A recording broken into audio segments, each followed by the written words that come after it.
everyone. We wanted to take a quick moment to thank you all for joining us today.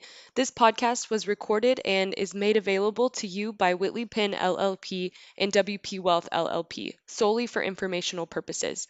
The information, views, and opinions expressed in this podcast are general in nature and are not intended to be construed as the provision of financial or investment advice by Whitley Penn or WP Wealth. The information discussed in this podcast is accurate as of the day it was recorded, but may then become outdated over time. Please feel free to contact us if you have any questions, comments, or concerns in regard to the content presented. Thank you again for tuning in, and we hope you enjoy this episode.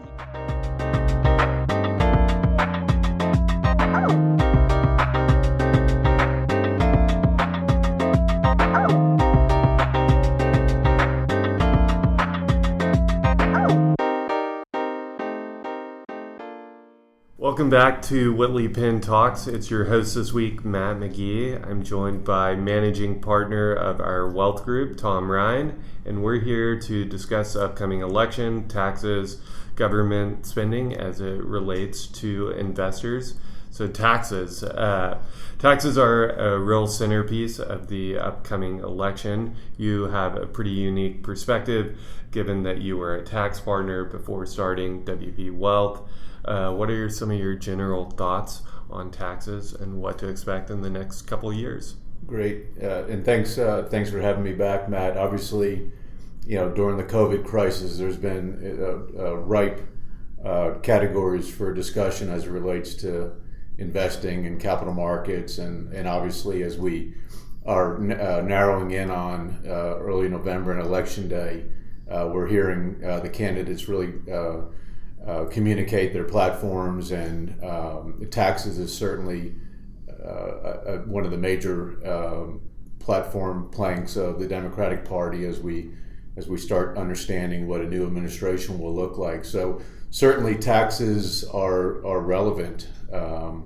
The Trump administration, one of their signature pieces of legislation was a reduction of taxes and regulations, and largely they'll credit that policy decision to the fairly strong economy that we had up until and leading into the COVID crisis. We were at historic low unemployment, wages were beginning to rise. There was a general, pretty confident feel about business and investing, both traditional investing and investing within business. So taxes are important. The Democratic Party has a different philosophy on tax policy, and also the amount of spending that has occurred because of COVID. There has to be some addition to revenue to be able to account for a lot of that deficit spending. So taxes are going to be really, really important.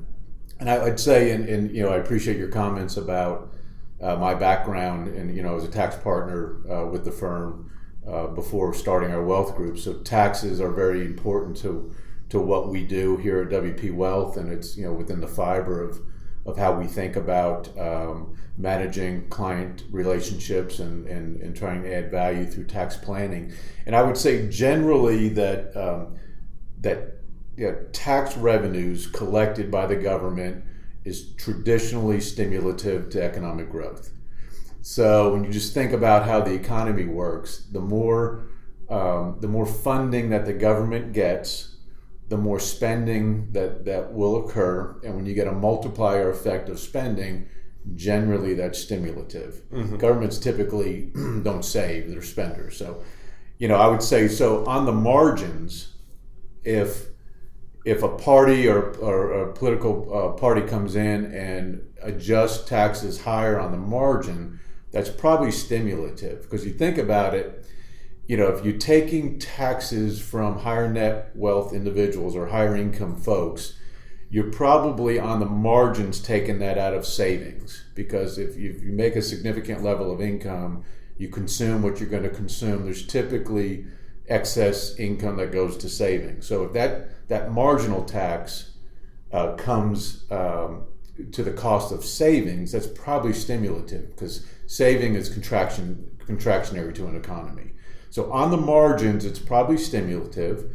I think where you get into a problem is when increases in taxes are material or more than on the margin, you may find that you get some dislocation of capital, that decisions are made that maybe are not stimulative, that if the rate gets too high, that small business owners may question the risk return characteristics, that if taxes are too high relative to the risk necessary to generate that income, it could be contractionary. So certainly taxes are going to be really important, but I think on the margin, probably stimulative to economic growth. Yeah, that absolutely makes sense.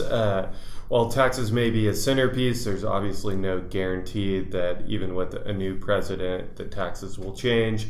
What should investors know to be prepared for either outcome this November? Yeah, no, that's a great point. If the economy is still weak, even though political campaigns will make promises or state policy decisions running up to an election to try to influence their base or create the right attitude towards the electorate that they're trying to create. Ultimately the economy has to be in a place to be able to justify and absorb that. So to do something to an economy that is weakened that would drive it even further into a slowdown, it certainly doesn't make sense. So even though the Democrats are running on proposed tax changes or tax increases, ultimately the economy's got to be in a position to absorb that. Otherwise, it probably won't happen. And then on top of that, you've got to deal with Congress. So right now we're split power between the Senate with the Republicans and the House with the Democrats, and so we're going to have to see what happens in balance of power in November as well. So just because you want to or you run on a platform of raising taxes, if you can't get it through legislation or you don't have the votes, it doesn't matter. Yeah. So, I think most of our clients understand that.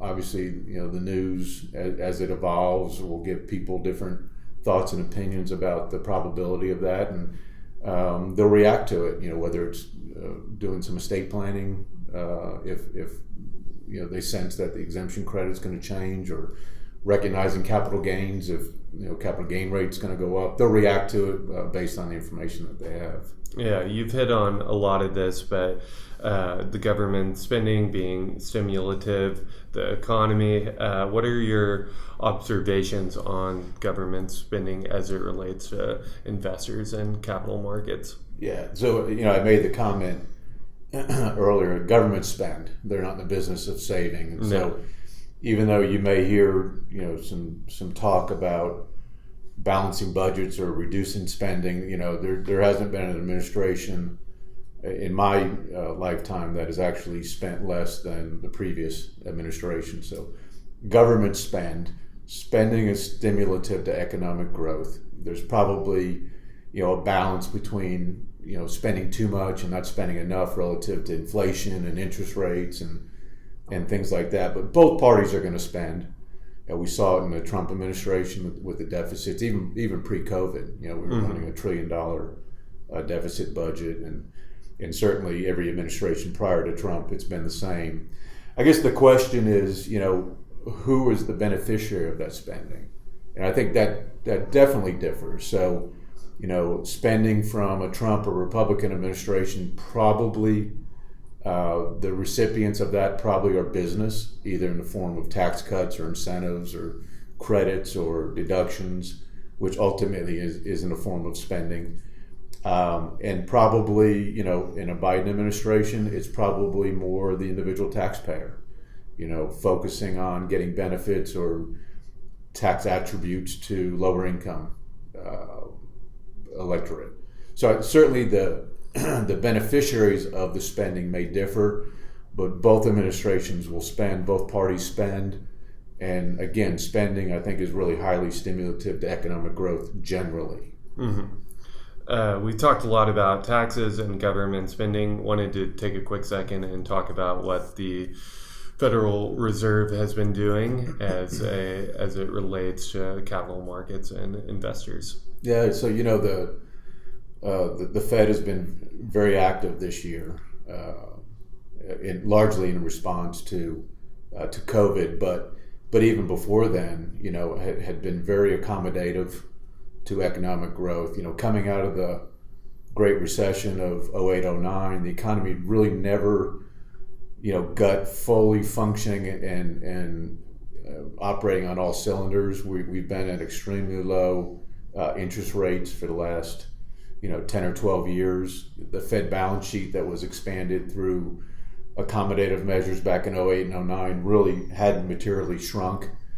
So the economy has needed the Fed's heavy hand or pressure for the last 10 or 15 years just to operate in the capacity that it's been in, and certainly COVID has taken that to a whole different level. Yeah, I think I saw recently the Fed has expanded their balance sheet by $5 to $7 trillion in various different measures of accommodation and credit facilities and buying bonds or what have you, and certainly cut interest rates down to zero. If it was difficult to get out of the game from 08 and 09 after 10 or 12 years, I would imagine that after COVID, it's going to be equally, if not more challenging. So I think the Fed's interaction in capital markets and the economy in general is going to be something that we'll probably live with for the rest of our lives. There's some discussion about whether their mandates have expanded from full employment and stable pricing, which is the traditional Fed mandate, to supporting industries or certain companies. And we saw that in 08, 09 when they made decisions about how they were going to impact certain industries, and certainly that's the case on a broad scale. And it's not just the U.S. Federal Reserve; it's central banks really around the world that are all kind of playing off the same playbook, if you will, in being accommodative and supporting economic activity. So I think they're going to be around for a long period of time, and whether they ever step back, we'll see. Yeah, I mean, you hit on it a little bit there, but it feels like the government took a playbook that took a year or two to figure out in 08, 09 and is now applying it much quicker. What are some of those lessons that they learned and how it's kind of helping us today? Yeah, and I think we talked about this a little bit on a previous podcast, that the speed of reaction, as compared to 08, 09 was tremendous. Both the speed and the magnitude. I saw a chart recently where it kind of listed a number of days it took the Fed into various policy maneuvers back in 08 and 09, and in some cases it was up to a year before they fully implemented things. And I think it's important to remember, and I think we did a talk on this before, but a lot of the policy decisions and moves that were made today didn't exist or had never been done before 08, 09. And so they were largely developed and crafted, if you will, to respond to whatever the particular issue was in the credit markets or liquidity or the market in general. And it took a while to test, to try, to develop, to add doses before we finally got positive reaction. We had the benefit of 10 or 12 years of studying and analyzing and determining the effectiveness on a lot of those policy decisions, so that when the self-induced shutdown of the economy because of COVID happened, they knew the policy tools, they knew the effective approach, and so they were able to respond immediately.